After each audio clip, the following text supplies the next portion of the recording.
মানে আমি ইয়েতে ছিলাম, মানে মাঠের ওই সাইডে ছিলাম, হঠাৎ করে একটা ফাইটার জেট মানে হয়তো বা ব্যালেন্স হারাই ফেলছিল।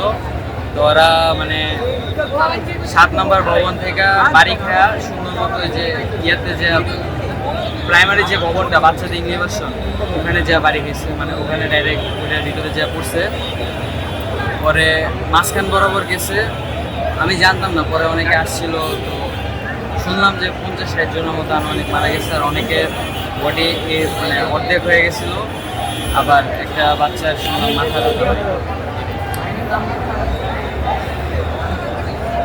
এই এই দুর্ঘটনাটা এখন এই প্রশ্নটা করার ক্ষেত্রে সবাই আহত, সবাই ছুটতেছে, আপনারাও তো ইয়ে করলেন এই বিষয়টা, আপনারা হঠাৎ করে এটা তো কেমন লাগতেছে? এই যে আহতদের জন্য সবাই মানবিকভাবে আগে আসতেছে, খারাপ তো লাগবে। একটু আহ্বান জানান আর কি সবাইকে রক্ত দেওয়ার জন্য বা আহতদের পাশে দাঁড়ানোর জন্য। শিক্ষার্থী আপনারা যারা দেখবেন তারা মানে রক্ত দেওয়ার জন্য এখানে চলে আসবেন। এখানে অনেকে আছে রক্ত কালেক্ট করতেছে, তো ওদের কাছে যাবেন। এখানে এখনই রক্ত অনেকে কালেক্ট করা শুরু করছে।